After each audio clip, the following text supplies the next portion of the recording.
HOD Rheumatology Command Hospital, Calcutta. And now may I invite the chairpersons of this session, Dr. Subhada Kalke and Dr. Bhaskar Ghosh. You have to look for the IL-6 particularly in this situation in synovial effusion. Dr. Subhada Kalke is Director and Chief Rheumatologist, Center for Rheumatic Diseases, Pune. And Dr. This is yours? Huh? Okay. But Dr. Bhaskar Ghosh is a consultant rheumatologist from Calcutta. So, madam, when you just introduce yourself.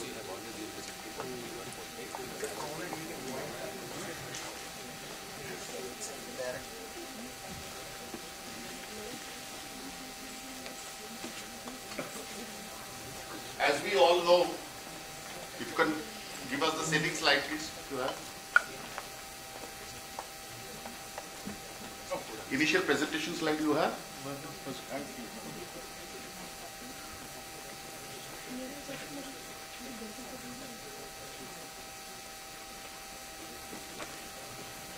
Okay, your time is 15 minutes.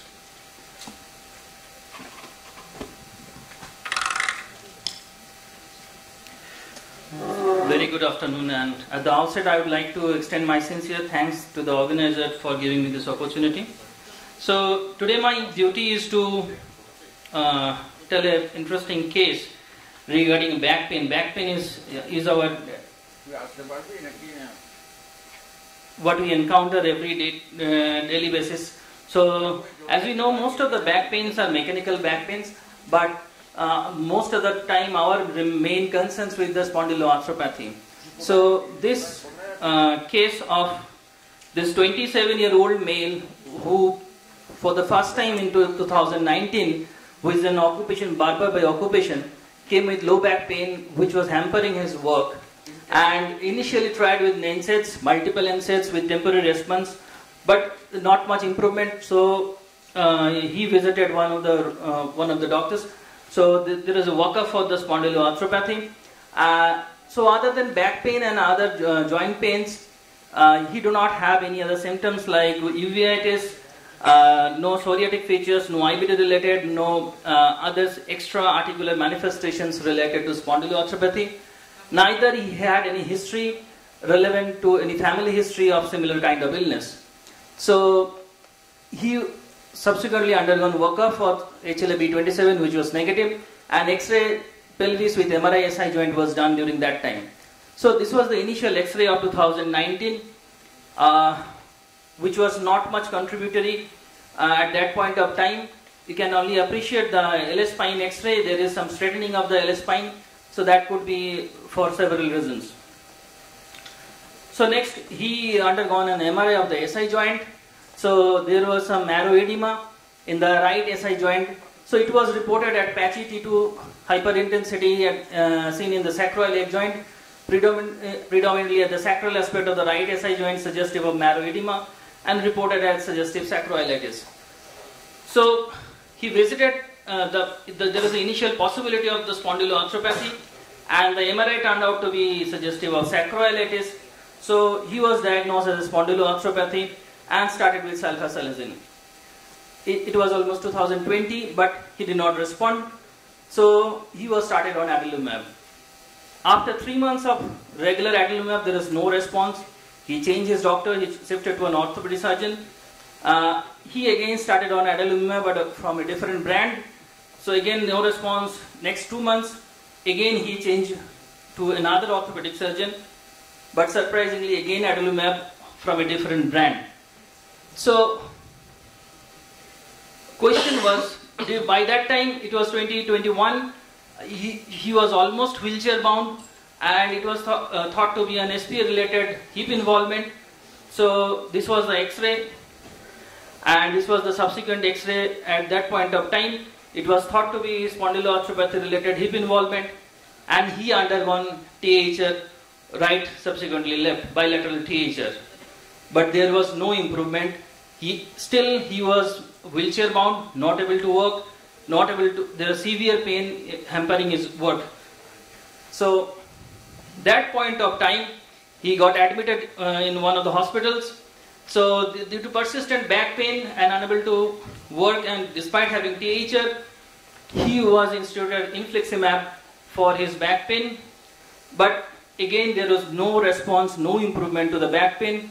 So at that point of time, it was thought whether there is concomitant osteoporosis, which is leading to this major problem or back pain for this patient. However, he was 30 during that point of time. So BMD was done. BMD scored as both the hip were replaced, so it was done on L1 to L4 and radius. So lumbar spine BMD T score was minus 3.7 and Z score was minus 3.3. He was started on teriparatide along with NSAIDs. Again, no improvement. So that point of time, when I got the patient, so we possibly need to rethink, because patient has been tried with sulfasalazine a significant amount of time, with adalimumab, though it was 3 different brands. Even infliximab, there is no little improvement in the pain. So if we look very carefully to the X-ray, 2019, 2020 and 22, the hip changes was not very classical for spondyloarthropathy. So in spondyloarthropathy, what we found, there is more involvement in the around this hip joint, so there will be more fusion, there will be more erosions. But it was more like an pseudo fracture in the neck of both the bilateral hip. So whether we are dealing with any metabolic disease, calcium was normal, vitamin D was normal, just below normal, and his phosphorus turned out to be less than 1. So we had an opinion with the endocrinologist, and because the possibility at this age with the hypophosphatemia, we checked for the FGF23, which was pretty high in terms of thousands, which is normal limit up to only 100. So FGF23 was markedly high. So in a situation of FGF23 was high, that could be 3 possible situations: one, X-linked hypophosphatemic rickets, autosomal dominant hypophosphatemic rickets, and TIO. So as there is absolutely no family history, so we possibly to some extent exclude that we were not dealing with an XLH or ADHR, so it was likely an TIO. So this is the normal phosphate physiology, but in TIO there is increased production of the FGF23, and that leads to hypophosphatemia. So however, we went for a PET scan, we are not able to locate any specific site for the TIO, and for this reason we need the subsequent investigation, like many a time FDG PET is not sufficient for detecting TIOs. We need a DOTA PET for detecting TIOs. So at this point of time, patient was not affording for a DOTA PET, because in a private setting in Kolkata, DOTA PET is cost around 25,000. So patient was not affording for this point of time, because he has just done the PET scan. So, but this high FGF23 with a negative family history. So this was a case of tumor-induced osteomalacia. Patient was started on phosphate. I've stopped everything, like all NSAIDs and everything related to spondyloarthropathy was stopped, and patient was started on phosphate replacement. The phosphate gradually, initially he didn't tolerate phosphate quite well, so I have done this with the help of endocrinologist. But gradually his pain symptom has improved quite a lot, but still he is not able to walk properly. He cannot stand for a prolonged time, which is majorly required for his job. So if we look to the literature, this TIO, there is a mean delay in diagnosis from up to 28 years there is delay reported in literature. So main point of concern is that history is very important, though some point of time when patients come to us and we give an upfront question like whether they have a back pain, they always say yes, I have a back pain. Whether back pain was maximum in the early morning. So sometimes patients do not understand the importance of the early morning stiffness, and some patient call, yes, I have a yes, it is throughout the day, it's paining throughout the day. And most importantly, that patient also complain something like enthesitis, like he had tender point each and every side of enthesitis. So that makes some difficulties in these patients. But definitely if someone is not responding to the usual treatments, we should think of other differential diagnosis in a setting of back pain. Thank you. Over to sir. Thank you, Argo, for your nice presentation. At the outset, I thank the organizers, particularly Professor Devashish Danda, for giving me the opportunity to chair this session. And I also give special thanks to my rheumatology guru, Professor Subhan Mukherjee, who is sitting in front of me. And the case you have presented is an eye-opener, that what we have been taught in our clinical medicine, that history, history and history. So if you go to the history, I think the first point is that that you said that did not mention about morning stiffness in a detailed way. That means what I think is that the history of morning stiffness is probably not rightly taken, as it was discussed yesterday, that how we should take the history of morning stiffness, that when the patient gets up in the morning, he has stiffness, and it gradually, as the day passes, the symptoms of stiffness improves. So what was the symptom in your case actually? So initially, I think it was one of the major problem in our busy OPDs. Like anyone came to us with a back pain, we asked for whether there is a morning stiffness, pain in the morning. They said yes. So if patient education is not up to that level, whatever you ask, they try to tell yes. So that makes the problem in the initial phase. So when it was patient, even when he visited to me for the first time, so when I asked him whether there is a morning stiffness, he told yes. So whether there is a pain in the enthesial sides, he told yes. So but I was in an advantageous position because patient there is a long other investigations, and there is a radiology, there is a fall of radiology is there, which was not very, the first thing which struck me that patient is not responding to various TNF inhibitors. There absolutely no response. Like if you ask the patient, not a single day, he was telling like just to impress, like no pain kam tha thoda ye 1-2 ghanta ke liye. So that cannot be with a TNF. Actually, what more important is that when you are giving one biologic and it is not responding, you should try to revise at that point only. Because what has been done, another brand was changed. So we are not criticizing anyone, but this is something what we should think, that whether we are really dealing with a inflammatory joint pain or not. Number 2 point is that before jumping onto diagnosis, the one thing is that HLA-B27 is negative, although positive HLA-B27 does not make the diagnosis of spondyloarthropathies. So what was the inflammatory markers? Did you cross-check the old prescriptions or old blood reports? Yes, sir. The inflammatory markers was normal throughout the time. Yeah. Absolutely. Still, another initial, I think initial problem started with the MRI report, which reported as sacroiliitis, which was basically a pseudo fracture leading to edema of that side. So that was an edema, definitely. It is very clear there is an edema at the sacral side. But there is a pseudo fracture that leading to local edema of that side, and that has been reported in sacroiliitis. So when I have a perception that I am dealing with a case of spondyloarthropathy and I got a report of sacroiliitis, so that becomes very difficult to make an alternative diagnosis at that point of time. So that happened to this patient also.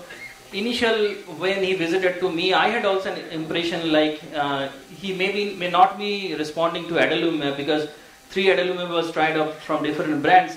So he may not be responding to adalimumab. He may be one of those very severe patients, refractory patients who are not responding to one TNFi. So we may need to change the TNFi, or we may plan in a different way.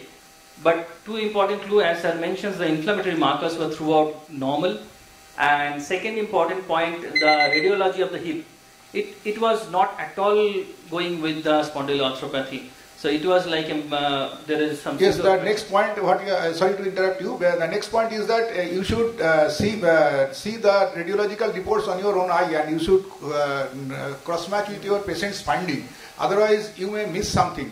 I think what was shown in the MRI, that was due to some pseudo fracture or like that. And also this your X-ray clearly showed some signs of pseudo fracture. So this is due to mostly osteomalacia rather than ankylosing spondylitis. And also if you think that 2 hip joints were replaced without significant sacroiliac joint involvement, is also a odd point against ankylosing spondylitis.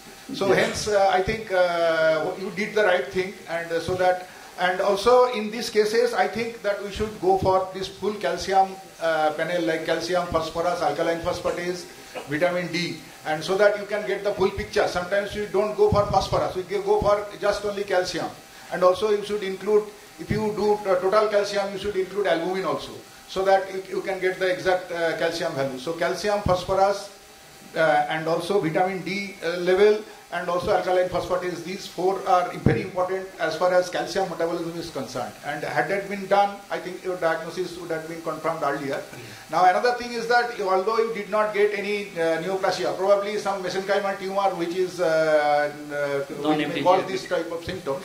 But I think you cannot rule out the genetic thing. I mean, hereditary hypophosphatemia, and also ideally one should go for a genetic testing. Yeah, without genetic study you cannot say that. So I think there is a lot of learning, because low back pain is a very common condition, and we always face it. So as we have been taught in our student days, that 80% of the diagnosis comes from the history, and the rest 10-15% from your clinical examination. I think there is no mention about Febert test or pressing the anterior iliac spine, whether the patient feels pain or not. So these things should also be taken into account, and the rest 5% is on your radiological finding. And that showed that if you really rely 90% on your radiological finding, you may land up in a bad diagnosis. Yes, madam. Right. Madam, we will have a last. Actually, thank you all to the speaker and the experts. So far, I was hearing actually some brand change and all of adalimumab and all. Let me sensitize the house. There are many manufacturers or pharmacies are there, but cell lines, I think most likely, if I'm not wrong, are only from 2 companies.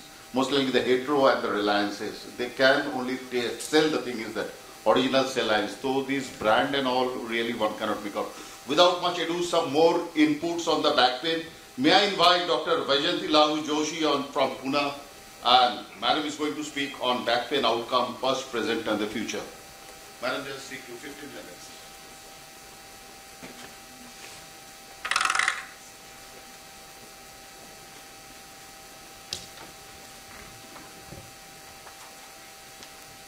Good afternoon all.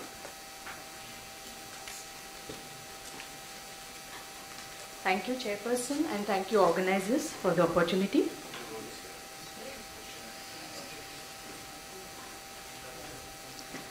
Excuse me.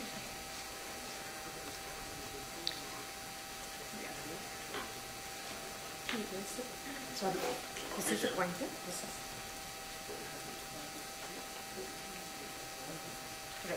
right. Yeah. Good afternoon to all. As we know, back pain is an extremely common symptom worldwide in all age groups. It is a very complex syndromic presentation with a number of causes, and 80% of the general population have experienced this back pain some point or the other once in a lifetime. And it is a #1 cause for disability globally. But mind well that this back pain is not just the nociception, but it has definitely some emotional, cognitive and behavioral elements. That's why the pain perception is not just the peripheral inputs from nociception, but it is a central pain processing as well. And the chronicity and the disability because of this back pain has got number of factors affecting it, right from genetic factors, the biophysical factors, psychological factors, social factors, as well as multiple comorbidities. As we know, as per the duration of the pain, we classify it as acute back pain, which is duration of less than 6 weeks, and the pains lingering more than 12 weeks of duration, we call them as chronic low back pain. The etiological classification all of us deal with. Right now we saw a very good example of metabolic cause of back pain, but we as rheumatologists quite often see the inflammatory backaches, spondyloarthropathy, ankylosing spondylitis, as well as the mechanical backaches with sciatica-like pain, spondylosis, osteoarthritis and lumbar canal stenosis. Obviously there are many other factors like infective etiologies, the referred pain, the neoplastic pains, which can also present as low back pain. If you look at the statistical history, the mean point prevalence of this low back pain in general adult population is reported to be around 12%. It is very uncommon in first decade, but surprisingly, median 1 year period prevalence in pediatric age group has been shown to be around 40% and 37% in adults, with a peak in midlife and women outnumbering men. The age standardized point prevalence of low back pain was calculated, and it was found to be around 8.2% in 1990, which had come down to 7.5%. Although so, in 2017, the prevalent number of people of low back pain and the number of years lived with disability have substantially increased. Coming to the statistics of our own country, India, thanks to Bone and Joint Decade, which has sponsored multiple population surveys during the year 2003 to 2011 across almost 13 sites in India, and the information captured is around 1 lakh population, and the dominant musculoskeletal pain was documented to be back pain, which is around 18.9% of prevalence. This all was based on the maiden Copcord Big One model, and the other WHO ILR Copcord countries like China, Indonesia, Thailand, Bangladesh are also supporting the fact that back pain has been a prevalent side pain in community. The low back pain also produces a lot of global burden, which is assessed by the Disability Adjusted Life Years, or DALY. And compared to past, in 1990, this DALY has substantially increased by 54% in 2015. The disability is reported more commonly in low and middle income countries. Disability is highest in working age group, and is a major cause of work absenteeism. It has got tremendous socio-economic burden as well. If you look at the costs and the expenditures which are carried out in US just on back pain annually, it is a surprising figure of around $100 billion per year, with direct costs involving the healthcare as well as the indirect costs which are contributed by work absenteeism and productivity loss. Apart from that, there are definite social consequences in form of unemployment, poverty, inequality, and social withdrawal of individuals. If you look at the natural history of this back pain, the acute low back pains, generally 90% of them are better by 1 to 2 months. Only 1/3 of these acute low back pain patients do seek medical help, and rest of them get better on their own. Acute sciatica conditions, yes, 75% improve within 3 months, and it is only 10% who undergo land-up ultimately in surgical interventions. The spinal stenosis who are symptomatic, 70% remain stable, and only 15% do improve over a period of time. But it is this chronic low back pain chunk, that is 7 to 10%, who do not have any kind of pathoanatomic diagnosis and add to burden of the disease.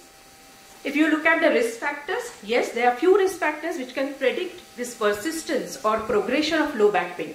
There are genetic factors which are shown by Danish genetic epidemiological analysis in twin studies. The lifestyle modifications which are occurred over a period of time, like sedentary lifestyle, smoking, obesity, are definitely contributors to chronic low back pain. Poor general health and presence of comorbidities like diabetes and asthma, poor mental health or chronic depressive illnesses, heavy manual tasks, awkward postures are also contributing to chronic back pain. Apart from that, as I mentioned, that pain has also got a cognitive or emotional element. So that's why those maladaptive pain coping behaviors are also known to contribute. Previous episodes of low back pain themselves can contribute to recurrent low back pain later. And the psychological factors like job dissatisfaction or disputed compensation claims can also add to chronicity of the disease. And there are now screening tools available for risk prediction in form of some questionnaires.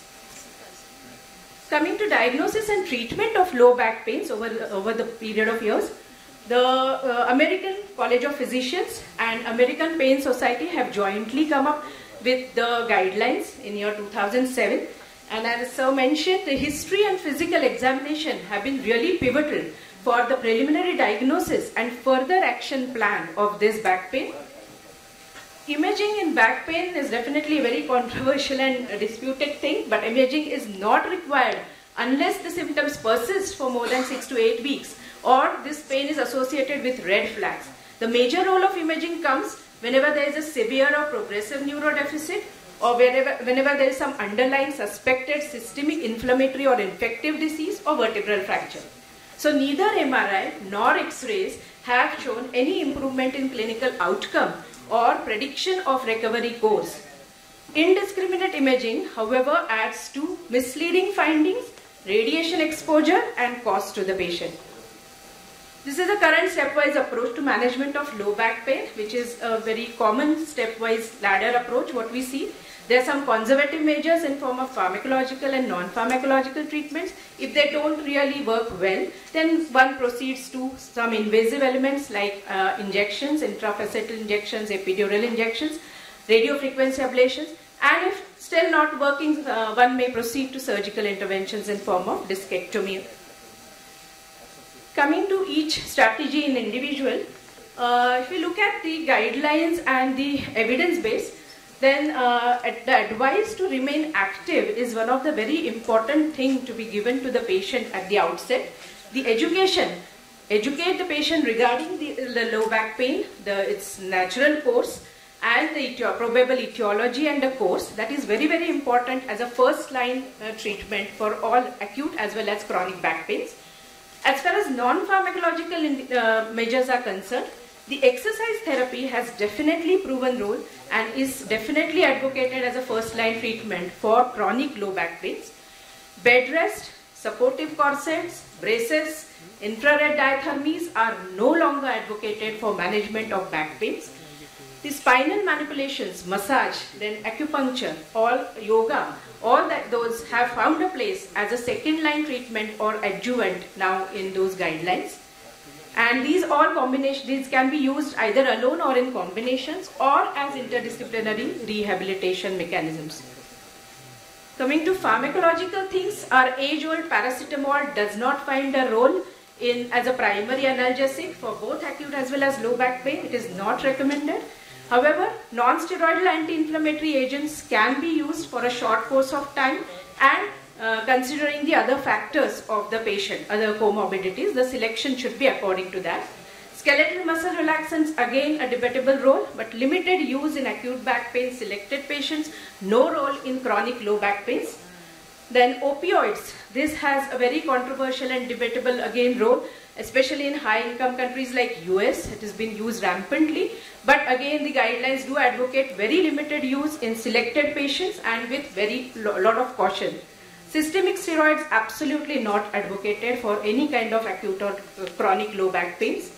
The selective norepinephrine reuptake inhibitors like amitriptyline or duloxetine definitely finding a place for second line therapeutic intervention for persistent low back pains. Then epidural glucocorticoid injections, very limited use in selected patients for chronic things. And if all these conservative measures do fail and person is symptomatic or having progressive neurodeficit, definitely the surgical interventions do matter in form of discectomy or laminectomy. So we have found that there have been definite changes in those key recommendations. A good emphasis on self-management, physical and psychological therapies and complementary medicine, less emphasis on surgical and pharmacological interventions, and we are now encouraging more and more functional improvement irrespective of the pain relief or not. So we are addressing the psychosocial factors as well and endorsing the use of exercise and non-pharmacological measures. However, those guidelines are not certain about those treatment strategies in children. There is no data available from middle or low income countries, and in some countries we do not have access to this kind of non-pharmacological maneuvers like cognitive behavioral therapy or rehabilitation programs. Cultural acceptability as well as the patient attitudes are also variable across the population. Coming to prevention of back pain, there are multiple studies being addressed at exercise, education, then use of these back belts, ergonomics, but no one has found any effective kind of evidence except the exercise and education combination together has found moderate quality evidence and is effective as far as secondary prevention of back pain is concerned. So there's a beautiful series in Lancet published in 2018 on this low back pain. and has addressed a lot of issues of low back pain, right from its etiology, the diagnosis, the prevention, treatment, and it has definitely addressed a call for action globally. And that's why the WHO also had taken some initiative as Low Back Pain Initiative way back in 1990, published this good series. And now they have come up with a global alliance for musculoskeletal health, and they are forming a strategy towards a global strategy to improve musculoskeletal health. So what does the future lie? Of course, the robotics and artificial intelligence will invade medicine, but it won't replace medicine in cases like chronic back pains, where we need to apply this biopsychosocial model, and there need to be some behavioral and lifestyle modifications if we want to tackle those chronic pains, with a focused implementation of best clinical practices, redesigning our clinical pathways. We have to integrate the health as well as the occupational care, and we have to employ the public health and preventive strategies for this back pain. So concluding my session, chronic low back pain is a consequence of complex interactions between the biological, psychosocial and social factors, and it is challenging to both diagnostic as well as therapeutic skills of all the health professionals who are involved for those back pain management. The new approach to treatment is definitely individualized, customized with stratified care according to the risk of prognosis. There are definite gaps between the evidence-based guidelines as well as the actual practice we do, and we need to bridge those gaps so that we can have a very cost-effective and rational and effective care. So use of positive health is what is supposed to be done for management of or treatment of non-specific low back pain. Positive health, by that we mean it's an ability to adopt and to self-manage in the face of social, physical and emotional challenges. So healing back pain is definitely a mind-body connection, and this lower back is a crossroads where this, they say psych meets the soma, and moving is probably the most important thing you can do for the back pain. Thank you very much for the patient listening. Thank you. Thank you, Dr. Joshi. You can take the seat, we'll call you later on the dais once we... Now it's a very, very relevant topic. You must have seen a rampant use of MRI in back pain. May I now invite Dr. Bhaumik Meghnati. He is going to speak on utility of MRI in back pain and the controversies surrounding it.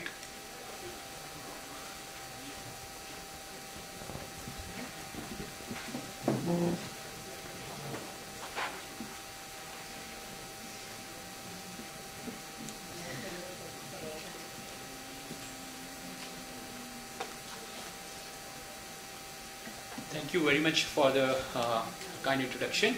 A very good afternoon to everyone, and let me take this opportunity to thank the organizers for having me for today's talk. And my task has been done, made easier by the talks by the previous speakers. I have no financial conflict of interest apart from the fact that I am a member of both ASAS and GRAPA international societies, and I have made a liberal use of ASAS slide library kit in my coming talk. This is going to be the outline of my talk, and without much ado, I would like to kickstart. So, as we rheumatologists usually order MRI, we look for three sequences. That is the T1 weighted, T2 weighted, and the STIR sequences. And we all are aware what are the differences that we see in the active inflammatory lesions and the post-inflammatory fat metaplasia. So, when we look at the T2W and STIR sequences, we see hyperintensity in the inflammatory lesions, whereas we see hypo-intense lesions in STIR sequences in fat metaplasia, which is distinction with what we see in the T1, W and STIR sequences in both kind of lesions. So what are the indications for getting the MRI done? So as has been rightly pointed out in the previous talk, that axial spondyloarthritis is just a very small chunk of patients where we need to get an MRI done. MRI indications are quite widespread, and there are a lot of other indications including discodegenerative changes, a lot of neurological radiculopathies where we actually need to get the MRI done. When we suspect certain infections of the spine, we need to get an MRI done in certain malignancies and so on and so forth. But as rheumatologists, we are focused predominantly on the axial spondyloarthritis spectrum. But what we need to be aware is also about the noise what we see in when we get an MRI reported.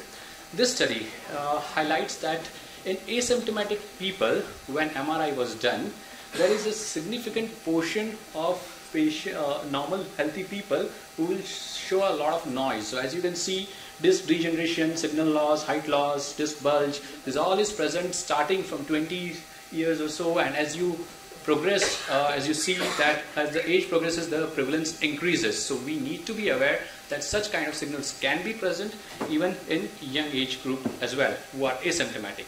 So why, as rheumatologists, why is MRI so important to us?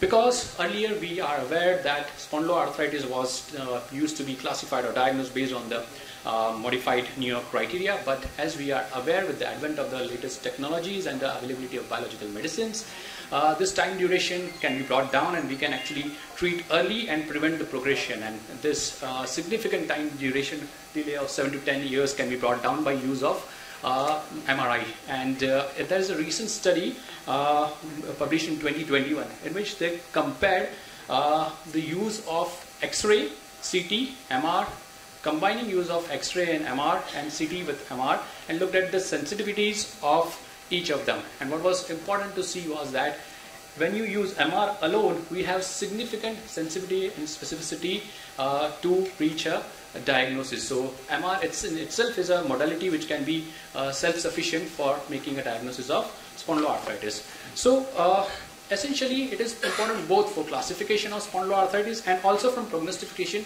as well, because when we treat to target, we pick up disease early, and when we institute such patients who are having structural damage early, we are helping the patient, preventing the further progression. So MR is not only helpful from classification but also from the treatment point of view. And when you look at the glaring differences between the ability of MR and radiographs, it is a no-brainer that MR is something which is going to stay.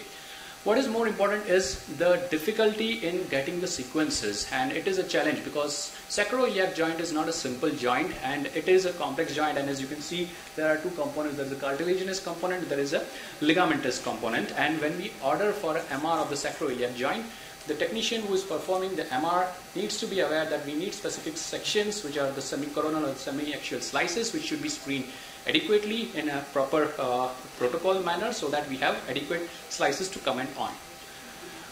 Now, the ASAS slide kit, there are two important things to remember, that when we look for an MRI, we need to look for signs of activity, and the next slide will be looking at the signs of structural damage. In this slide, there are 6 points when we look about the signs of activity.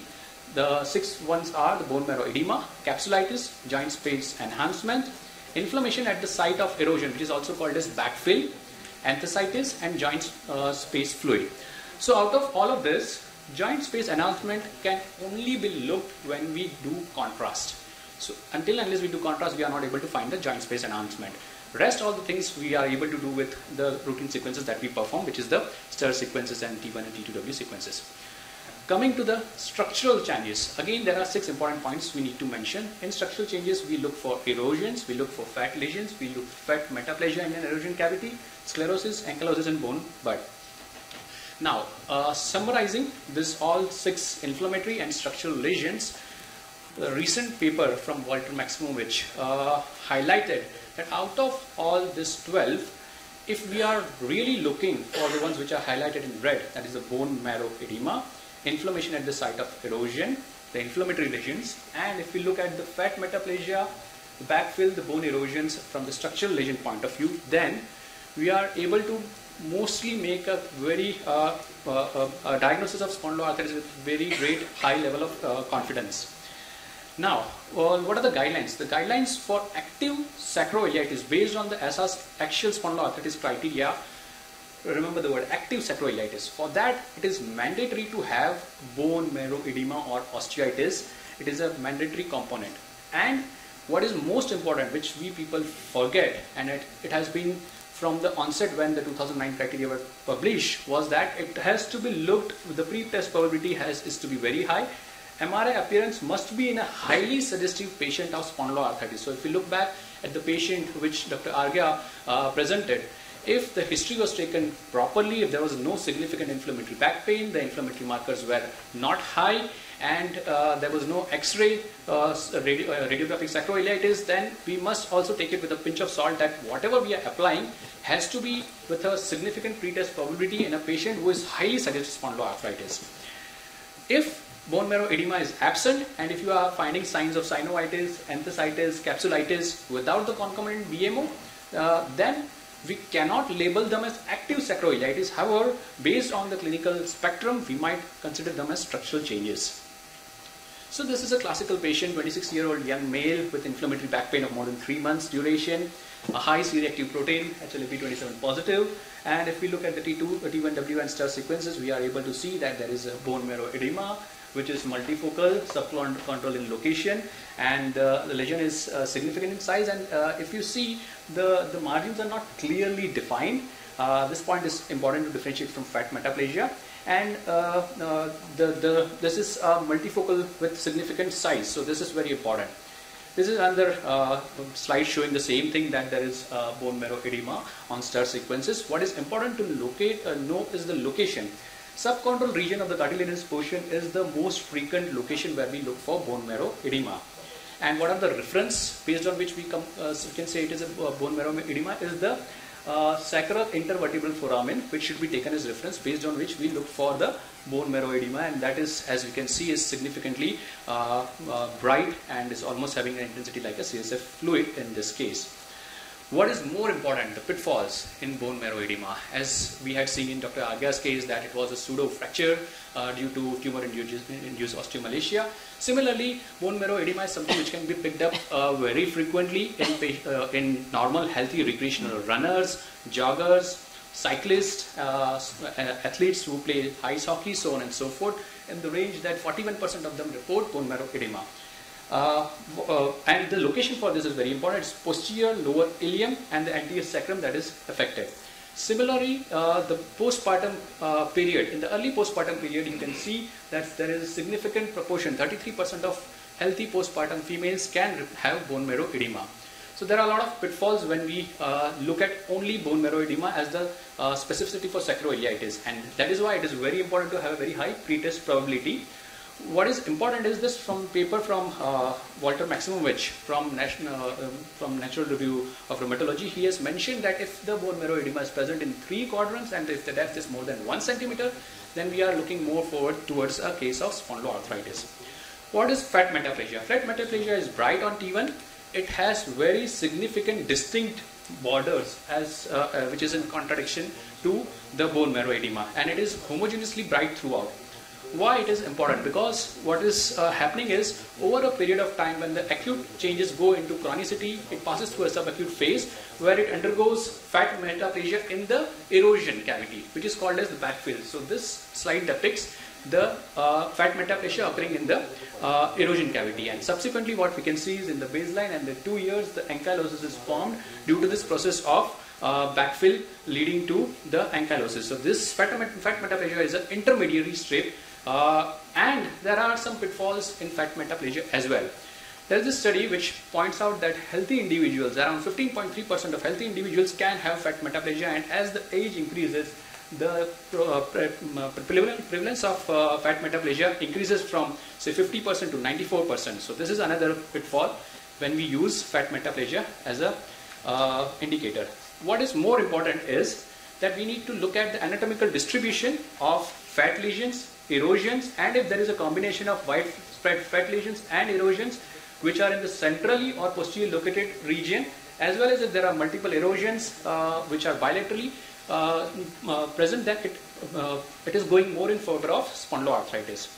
This is a very important slide in which this is a recent publication in 2021 where they have looked at the morphological characteristics of the SI joint lesions, and where they have given the scoring of total extent score of erosions if it is more than or equal to 4, fat depth of more than 5 if bone marrow edema is more than 5 mm, along with erosions, or if there is a ligamentous compartment of the sacroiliac joint which shows bone marrow edema or fat, we are talking about spondyloarthritis. So these are some pointers. Now, if we look at all the lesions which we talked about, the active and the chronic lesions, we look at the sensitivity and specificity. What is glaring is if we just use bone marrow edema, sclerosis and bone marrow edema with fat and erosion, we are having a significant sensitivity and specificity. What is important is presence of bone marrow edema do not necessarily confirm a diagnosis of axial spondyloarthritis. Similarly, absence of bone marrow edema is not compatible with a diagnosis of axial spondyloarthritis itself. So, in essence, when we talk about the predictive utility of active and structural lesions, this is an important slide where we can say that if more than 4 quadrants of SI joint are involved when it shows bone marrow edema, if bone marrow edema is in the same location and is present in 3 consecutive slides, 3 or more consecutive slides, or any one of this, either 3 or more quadrants with erosion or more than 5 fat lesions are seen, or if the erosion is located at greater than 2 consecutive slides, along with the fat lesions more than 3 consecutive slides, and if the depth is more than 1 centimeter, then we can make a diagnosis of axial spondyloarthritis with greater confidence of making the diagnosis. So what is more important is that sacroiliitis is just not the brightness which you pick up on stir sequences, and there are a lot of other indications and conditions which can present with sacroiliitis, and I have just highlighted this in this slide. And depending on the location of the quadrants, also there are a lot of differential diagnoses that you can look for. But what is more important, if we are talking about the cartilaginous portion and there is erosion in the cartilaginous portion, it tends to more towards the spondyloarthritis spectrum. Again, the pitfalls, there are problems with coil effects, there is problem with phase encoded motion artifacts. I will show a couple of slides coming up. So this is the coil effect, where in the MRI you may see that there is changes of enthesitis, but if you do a gadolinium contrast, then it is not present. So these are due to the motion artifacts. And coming to 3 slides from the spine, because as we know the spine is also affected and it shows fat metaplasia and bone marrow edema that we see on the SI joints. And this is just a slide which we all are aware and use day-to-day basis, where the Romanos lesion and the Anderson lesion, and this is how it is defined, the active and the chronic lesions. But what we need to remember is the presence of anterior or posterior spondylitis in greater than or equal to 3 sites is important based on the ASAS and OMREC definition of a positive MRI for axial spondyloarthritis. However, what is important is that yet the positive MRI of the spine is not included as a part of the ASAS axial spondyloarthritis classification criteria. And the problem again happens in the imaging of the spine. As you can see, there is a phase encoding artifact, and this is so much into technicality, so I will not go into depths of it. So to conclude, ladies and gentlemen, MRI is going to stay when we deal with patients with back pain. MRI is a modality which is going to help us with a lot of information, but it has to be taken with a pinch of salt. As we know, there are a lot of pitfalls that we discussed in this brief talk. But what is important is the constant communication between the rheumatologist and the radiologist, and this can help us attain good information, and it increases the pre-test probability. So with this, I would like to just conclude that MRI is a pretty useful tool. However, alone it cannot diagnose axial SPA. Just as we do clinically, pattern recognition is important, and morphology and the anatomic variations are something which are important as well. With this, I would like to thank you and to the talk for the patient. May I invite all the other speakers also up on the dais, Dr. Argo and Dr. Vajanti Lalu Joshi, and I hand over the mic to Dr. Subodha Kalke for question and answers and the consultants. Any questions, any answer, any comments? You have around 5 minutes. So everybody I think agrees on everything that was spoken. Sir, would you make some comment? Mike.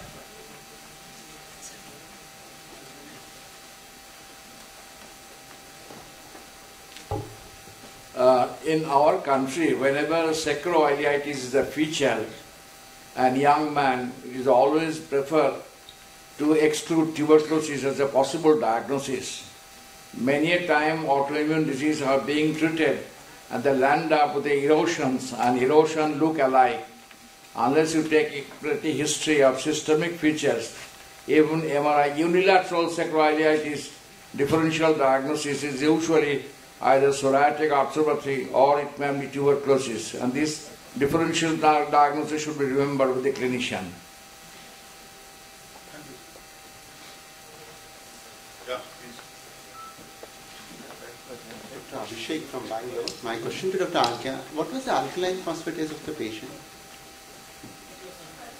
Yeah, that's the most important thing. I think whenever we have these unusual cases not respond, even NSIDs, forget the biologicals, just look at calcium phosphate and alkaline phosphatase, see simple test, and then get you close to the... Also, there was a single, and unfortunately it was periarticular. That was the problem. I think everyone kept it as sacroiliactis. Otherwise, if it was away from the joint, then it would have been clear. But a single lesion with bone marrow edema, we should be very cautious. Why are you asking for alpha increase? It You will were be suspecting elevated also in because osteomalacia and rickets, it will be alkaline also phosphatase. So, madam, finally, just give your consensus opinion. We are running short. Last question. Last one. Okay, sir. You are telling about postpartum bone marrow edema that is seen in postpartum, but usually in postpartum what we get classically is osteitis condensa ileus, which can be easily confirmed with an X-ray. The problem comes when the patient is having a typical inflammatory back pain sort of thing, and MRI shows lot of edema. Whereas in OCA there is lot of sclerosis rather than edema. And you said it could just be a postpartum condition. So how do we go about in these patients? How do we follow these patients? And when do we initiate, or when do we think that these people are evolving into spondyloarthritis? So thank you very much for the question. So in this study which I showed, this was a study where they looked at the presence of bone marrow edema in early and late postpartum duration. So what they found out was there was a statistical significant increase in the bone marrow edema immediately in the postpartum period, which is as expected because of the ligamentous pull that happens during the pregnancy. Osteitis condensa ileus is again a different condition, as you rightly pointed out, that we can do it based on an X-ray. What we need to be aware about is the classical inflammatory back pain versus the mechanical kind of pain. And for spondyloarthritis, we need to have a very sound history to go ahead with that. And this bone marrow edema over a period of time, if you look at the late postpartum period or a year or 2 years later, we tend to see that the bone marrow edema resolves on its own. So there are two different conditions we are talking about in this case. So we are coming to the end, and the job of consensus is left on me. I thank the organizers for active participation from chairpersons. From Vaijayanti's talk, we know that back pain has increased over last few years, decades, but it may be because of increased population, increased aging population, sedentary lifestyle, obesity, smoking, stress, long working hours. The question from grand round to everybody's presentation is, earlier there was mainly clinical assessment, and now we have more investigations, but are we losing clinical skills? There are more specialized tests, more MRI, varieties of MRI, but we have not improved in the outcomes. We promote now more activity than the test and less medication and more of exercises. We do have more options of injections and various surgical options. Despite all this, the outcome has not changed.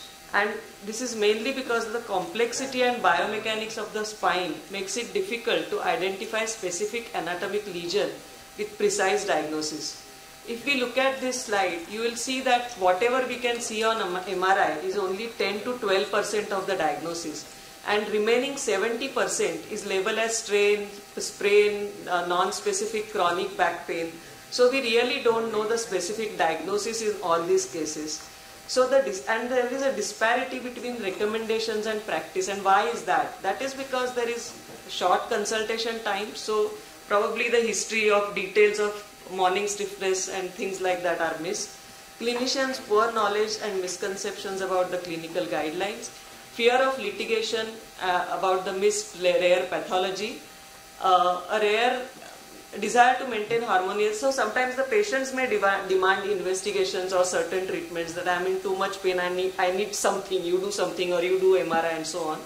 And in our country it is not so much, but abroad there is a disability compensation which adds to the factors. And the solution, as Dr. Vaijayanti mentioned, was stratification of the risk factors and improved and better integrated education of the healthcare professionals. Just to give you an example, that we as rheumatologists, orthopedicians, physiotherapists, physicians and primary care people, all of us have different way of evaluating the patient. Don't we think that we should be assessing what a physiotherapist assesses or an orthopedic person, but we all have different ways. So all that has to improve.